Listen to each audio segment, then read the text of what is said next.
found a yellow metal. Gold. Cerita bermula dengan memperlihatkan seekor anjing bernama Buck, di mana Buck ini bukanlah seekor anjing rumahan biasa karena pemiliknya adalah seorang hakim bernama Judge Miller. Maka dari itu Buck pun menjadi raja dari segala raja di lingkungan mereka. Layaknya anjing sewajarnya, Buck pun mengejar tukang pos sampai ke depan rumah majikan, di mana tubuhnya yang besar membuat seisi rumah bergetar. Semua makanan juga disembunyikan saat Buck menuju ke arah dapur. Disebabkan hari ini merupakan pesta ulang tahun, jadi Buck tidak diizinkan untuk merusak semua persiapan pesta. Namun dalam beberapa saat tanpa rasa bersalah, Buck mengikuti sesi foto setelah merusak semua makanan yang telah disiapkan. Buck. Karena perbuatannya itu, Hakim Miller pun menghukum Buck agar memikirkan kesalahannya. Di mana saat itu di balik kegelapan malam, seseorang dengan kereta kudanya berhenti memanggil Buck dengan merayunya menggunakan sepotong roti, dan Buck yang tertipu pun dikurung di dalam peti. Ternyata orang itu berniat untuk menjual Buck dengan harga yang tinggi, dan di sini Buck tidak bisa berbuat apa-apa selain pasrah menerima nasibnya di dalam peti tanpa makan dan minum. Buck yang saat itu dibawa sampai ke sebuah tempat asing, dan di sini Buck pun mencoba melakukan sedikit perlawanan, namun dirinya tidak berdaya, di mana hanya dengan satu pukulan saja Buck langsung tunduk. Ternyata bukan hanya Buck yang mana di sana juga masih ada beberapa anjing lain terkurung di tempat itu. Meskipun tak berdaya dengan orang bertongkat itu, namun di sini Buck masih berusaha sebisanya untuk melarikan diri dari sana meskipun lehernya masih terikat tali. Tapi sialnya ternyata dirinya berada di sebuah kapal sehingga Buck pun tidak bisa kabur. Sesampainya di Alaska, tanpa sengaja Buck berhasil melepaskan ikatan lehernya, kemudian terus berlari dan menabrak seorang pria paruh baya bernama John Thornton. Setelah mengembalikan harmonika milik John yang terjatuh, kemudian Buck kembali terikat dan dijual bersama anjing yang lain.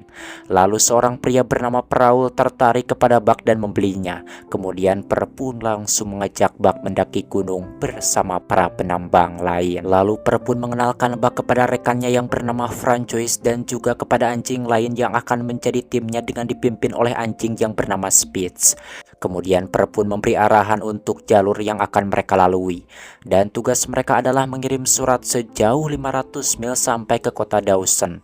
Dan karena ini adalah tugas pertama untuk Buck, dirinya pun tidak mengerti apa-apa sehingga membuat perjalanan itu kacau. We are all tied up together. Mulai sekarang Buck pun harus mengikuti apa kata majikan, bukan insting yang ada di dalam dirinya, karena cuma itu yang bisa membuatnya bisa bertahan dengan nasibnya saat ini. Kemudian Buck pun mencoba mengikuti Spitz dengan menyesuaikan tapak kakinya untuk berlari di permukaan tanah berbeda. Bahkan Buck mulai berbagi makanan dengan salah satu timnya, dan dirinya juga malah terlihat lebih baik dari Spitz yang merupakan seorang pemimpin. Yang mana Buck pun belajar dengan cepat sehingga dirinya sudah bisa mengerti tugas yang dilakukan bersama timnya. Tentunya hal ini memberikan Buck kepercayaan diri dan kesenangan untuk dirinya, dan kini Buck sudah menjadi satu kesatuan bersama para anjing tersebut. Now, we belong. Yang mana saat mereka tiba di sebuah sungai yang beku, di sini Francois pun memeriksa jalur mana yang harus mereka ambil. Namun hal itu malah membuatnya Tigebros selalu terseret arus. Melihat itu spontan Buck pun langsung berlari dan menolongnya sehingga Francois pun selamat. Namun setelah itu kini malah Buck yang terseret membuat sangat merasa khawatir.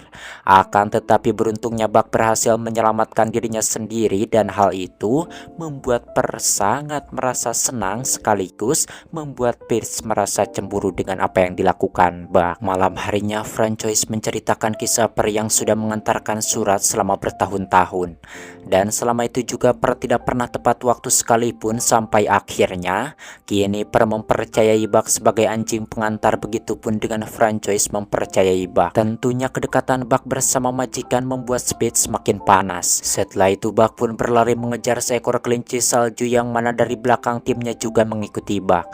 Namun setelah berhasil menangkapnya, Buck pun melepas kelinci itu karena dirinya ingin main-main saja. Lalu tiba-tiba Speed datang dan membunuhnya. Di mana saat itu Speed yang sudah muak dengan kehadiran Buck memperlihatkan kemarahannya di hadapan Buck dan anjing lainnya.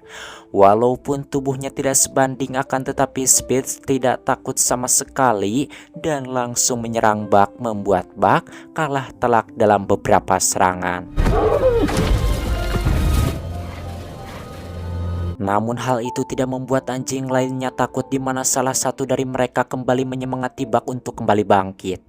Dan kali ini Buck pun berhasil mengalahkan Spitz, membuat sang pemimpin mereka tunduk lemas di hadapan Buck. Disebabkan hal itu, akhirnya Spitz pun pergi meninggalkan timnya dan tidak kembali. Singkatnya, saat pagi Chang'e pun terus mencari Spitz namun dirinya tidak menemukannya. Lalu Buck pun berinisiatif untuk menjadi pemimpin. Melihat itu, tidak mengizinkannya karena masih ada Solex yang jauh lebih tua dan lebih mengerti daripada Buck. Namun Solex menolak posisi pemimpin yang diberikan kepadanya karena dirinya tahu Bucklah yang lebih pantas untuk menjadi pemimpin. Disebabkan tidak mau waktu terus terbuang, akhirnya pun membiarkan Buck berada di depan untuk memimpin dan perjalanan pun kembali dilanjutkan. Namun kesenangan tidak bertahan lama, di mana sebuah longsor salju terlihat di hadapan mereka dan jalan setapak yang mereka lewati itu tidak bisa menyelamatkan keadaan. Disebabkan hal itu, Buck pun memilih untuk terus berlari melewati gua yang berada di bawah longsoran salju.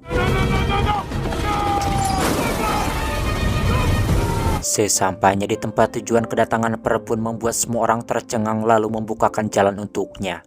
Karena ini adalah pertama kalinya mereka datang tepat waktu untuk membagikan surat, membuat semua orang yang ada di sana sangat merasa bahagia. Dan di sini Buck pun menikmati kebahagiaan yang dirasakan semua orang saat mereka menerima surat. Dan saat itu Buck juga terus melihat sosok anjing hitam besar yang kemudian hilang di balik kabut yang dingin. Di mana pagi itu tanpa perencanaan apapun, Buck juga bertemu dengan pria parubaya yang sebelumnya pernah ditemui di pelabuhan, yaitu John. Dan di sini John pun sangat berterima kasih karena Buck mau berhenti untuk mengantarkan surat miliknya yang ditunjukkan kepada istri dan anaknya yang akan berulang tahun. Setelah itu mereka pun kembali ke kota untuk mengantar surat balasan, dan ini adalah sebuah kemajuan yang pesat dari karena mereka bisa menempuh 2400 km hanya dalam waktu 80 hari. Namun selain itu juga mendapat sebuah surat resmi, yang mana surat tersebut memberitahu untuk menghentikan ekspedisi pengantaran suratnya, dan dirinya juga diperintahkan untuk menjual semua anjingnya dan kembali ke Quebec karena jasa ekspedisi sudah tidak dibutuhkan lagi, disebabkan mesin telegram sudah masuk ke semua daerah mereka. Kemudian anjing-anjingnya pun dibawa ke tempat penjualan, padahal mereka baru saja merasakan kedekatan yang teramat dekat. Namun mau bagaimana lagi, mereka tidak bisa berbuat apa-apa selain pasrah menerima kenyataan. Buck had lost another master. Beberapa hari kemudian seorang pencari emas yang kejam bernama Ocid datang untuk membeli Buck bersama timnya, di mana Ocid itu membawa tongkat yang menjadi sebuah pengalaman buruk untuk Buck. Kemudian mereka pun menggunakan kereta itu untuk mengangkut barang menuju ke sebuah tempat. Namun mereka tidak mikir yang mana itu barang-barang berat, dan untungnya di sana John membantu para orang awam itu cara menggunakan kereta luncur. Karena musim semi tiba, beberapa dataran es pun mulai mencair dan blow-on-nya, Buck bersama timnya terus dipaksa menyeret kereta seluncur di atas permukaan tanah. Kebodohan majikan barunya ini tentu saja membuat para anjing sangat kesusahan.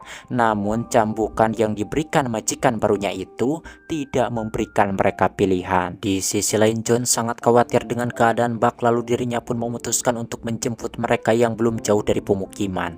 Dan benar saja Buck bersama timnya sudah lemas, tapi mereka masih terus dipaksa oleh majikannya. Kemudian John pun mengancam Ocid dan membebaskan Buck. Namun Ocid tidak memperdulikannya, yang mana dirinya tetap melanjutkan perjalanannya sendirian. Akibat kekejaman yang dilakukan Ocit, Buck pun tertidur sampai 2 hari dan dirinya juga tidak melihat timnya ada di sana, di mana hal itu membuat Buck khawatir. Sebelum pergi ke bar untuk membeli tua kesukaannya, di sini John pun mempersilahkan apakah Buck tetap bertahan atau pergi meninggalkannya. Namun ternyata Buck mengikutinya dari belakang. Tak lama Ocit pun datang dan langsung memukul John dari belakang. Dan di sini Ocit pun marah karena anjing-anjingnya pergi meninggalkannya di tengah hutan. Melihat itu, Buck yang sebelumnya kesal pada Ocit pun langsung menyerangnya. Kemudian Ocit yang membuat keributan pun dilemparkan keluar. Setelah itu Buck pun terus mengikuti John dan dirinya juga mengetahui kalau saat ini John memiliki sebuah masalah. Namun masalah tidak bisa selesai dengan minum tuak sampai oleng. Oleh karena itu Buck pun mengambil minuman John dan menguburnya di bawah kakinya sendiri. Hingga akhirnya John pun mau bercerita kalau sekarang adalah hari ulang tahun mendiang anaknya. Di mana kematian anaknya itu membuat John menjadi semakin sedih, ditambah dirinya juga dijauhi oleh istrinya hingga John pun terpaksa mengasingkan diri ke Alaska lalu bertemu dengan Buck. Kedatangan John ke Alaska itu bukannya tidak punya tujuan, yang mana dirinya memiliki sebuah peta Yukon. Menurut cerita yang beredar, Yukon itu adalah sebuah tempat yang memiliki sumber daya emas dan juga merupakan sebuah tempat yang menakjubkan karena belum pernah didatangi oleh orang-orang. Lalu John pun mengajak Buck pergi ke sana untuk berpetualang. Di mana saat itu Buck dan John pun terus mengikuti arus sungai dan kini mereka juga semakin dekat. Namun John tidak menganggap Buck sebagai peliharaannya melainkan sebagai sosok teman, dan mereka pun menikmati momen perjalanan itu bersama-sama. Selanjutnya perjalanan mereka pun diteruskan dengan berjalan kaki.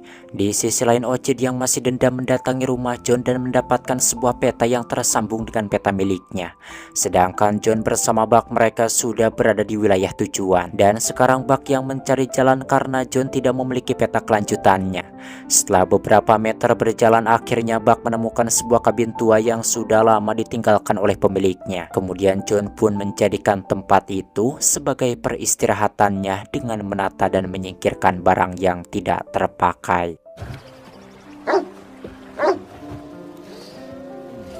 Di mana perjalanan mereka untuk sampai ke sana itu tidak sia-sia, karena keesokannya John menemukan emas dari dasar sungai depan tempat tinggalnya. Lalu John bersama Buck pun mulai mendulang emas di sungai itu bersama-sama. Tak lama kemudian di sana Buck melihat seekor anjing liar, kemudian John pun membiarkannya untuk mengejar anjing itu. Karena ini adalah alam liar yang sebenarnya, di sana Buck pun bertemu dengan beruang madu. Dan ternyata yang dikejar oleh Buck itu merupakan seekor serigala betina, di mana telapak mereka juga sama, membuat Buck terus memikirkan hal tersebut. Kalau manusia mah mungkin si Buck itu sedang Kalau manusia mah mungkin si Buck itu jatuh cinta kepada si serigala tersebut. Oke, lanjut. Singkat waktu, keesokan paginya Buck pun menelusuri hutan mengikuti kawanan serigala yang siap memangsa seekor babi hutan. Namun salah satu dari mereka malah kepleset dan palit terseret arus kemudian tersangkut di batang pohon. Melihat itu dengan cepat Buck pun langsung berlari untuk menolongnya. Kemudian dirinya pun mengangkat batang pohon itu dan menariknya dengan sekuat tenaga hingga berhasil menyelamatkannya. Tentunya hal itu membuat kawanan serigala tersebut takjub kepada Buck. Sementara itu John mendokumentasikan petualangannya bersama Buck, dan di situ John juga menyadari perubahan drastis yang dialami oleh Buck, di mana kawanan serigala itu menariknya untuk masuk lebih dalam menelusuri hutan. Meski begitu namun Buck tetap pulang ke rumah untuk menemui John di malam hari, lalu kembali pergi berburu di siang hari, dan perjalanan itu membuat Buck menemukan jati dirinya di alam liar. Sementara John pun merasa kesepian saat tidak ada Buck bersamanya, namun Buck masih ingat untuk pulang kembali kepada John.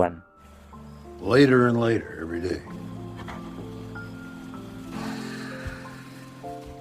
Saat pagi Cang, serigala betina itu datang menjemput Buck dan John pun mempersilahkannya untuk pergi, lalu mereka pun pergi masuk ke dalam hutan. di mana John yang saat itu mengikuti dari belakang menyaksikan bahwa kini Buck sudah menemukan rumahnya sendiri dan sudah menemukan jati dirinya bersama makhluk sejenisnya. Menyadari hal tersebut, John pun memutuskan untuk kembali pulang ke rumahnya. Dan saat itu John juga membuang kembali potongan-potongan emas yang dirinya dapatkan sebelumnya dan hanya membawa secukupnya saja. I'm not asking you to come with me, Buck. You're a good dog, Buck. Malamnya John kedatangan tamu tak terduga di mana Ocet yang menemukan peta milik John sebelumnya sudah berada di luar rumah. Dan di sini John pun berusaha melakukan perlawanan sebisanya namun dirinya malah tertembak. Yang mana saat itu Ocet mengira bahwa John mengetahui sesuatu mengenai tempat tersebut dan dirinya juga mengira kalau John hanya ingin mendapatkan semua emas untuk dirinya sendiri. Padahal sebenarnya John hanya ingin berpetualang saja dan dirinya tanpa sengaja menemukan emas. Menyadari John dalam bahaya, Buck pun datang menolongnya. Menerima kenyataan itu, Ocet yang tahu kelemahan Buck pun melakukan perlawanan balik dengan mengeluarkan tongkat pemukul. Namun Buck berhasil mengalahkan kelemahannya sendiri, kemudian menyeret Ocet ke kabin yang terbakar itu. You came back. Dan di sini Buck pun tidak tahu harus berbuat apa untuk menyelamatkan John selain hanya menemaninya. Sementara bagi John sendiri ini semua adalah sebuah petualangan yang pantas.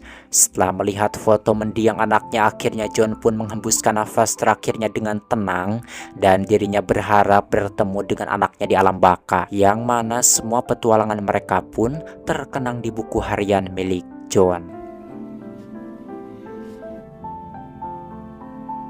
Keesokan paginya setelah kepergian John, serigala betina itu datang menghibur Buck yang bersedih, lalu mereka pun pergi ke dalam hutan dan melakukan empludan hingga memiliki keturunan. Dan kini Buck lah yang memimpin kawanan serigala tersebut, di mana kebijakan yang Buck dapat bisa membuat beruang tunduk takut hanya dengan menggunakan tatapan. Namun meskipun sudah mendapatkan kehidupan barunya, Buck tetap mengingat masa saat bersama John dan majikan-majikan sebelumnya. And old masters. Dan film pun tamat. Saya sangat tergiur sekali ketika melihat si Abah John itu mengambil emas seperti itu di sungai. Kapan saya bisa memiliki emas seperti itu, dan mungkin saya tidak akan merekam seperti malam tersiksa seperti ini. Gadang terus, apalagi udah ngerekam langsung edit sendiri. Sungguh melelahkan. Tapi kalau gak gini saya tidak bisa ngerokok. Kali aja teman-teman ada yang membagikan rizkinya sedikit kepada saya, dan saya berterima kasih ke Bang Abu Subagio yang sudah kemarin yang sudah memberikan super thanks-nya. Saya berterima kasih banyak. Semoga Bang Agus tetap dilancarkan rezekinya, keluarganya disehatkan selalu, dan untuk Bang Agus sendiri tetap semangat menjalani apa ya mas. Intinya saya berterima kasih banyak lah kepada Bang Agus yang sudah beberapa kali sudah mengirimkan super thanks-nya untuk buat beli rokok sempurna, kretek, and kopi oplet. Saya korek-korek di sungai itu, saya mah bukan menemukan emas seperti si Abah John, tapi menemukan emas yang bau seperti itu. Ya apa itu, alias ya cai seseorang. Jadi saya harus pergi ke Alaska kayaknya untuk menemukan guruntulan emas seperti itu. Daripada ngebacrit tidak para ruku dan saya lemas ingin makan. Akhiri saja saya Boy pamit dari ruang dengar Anda. Sampai berjumpa kembali di video selanjutnya.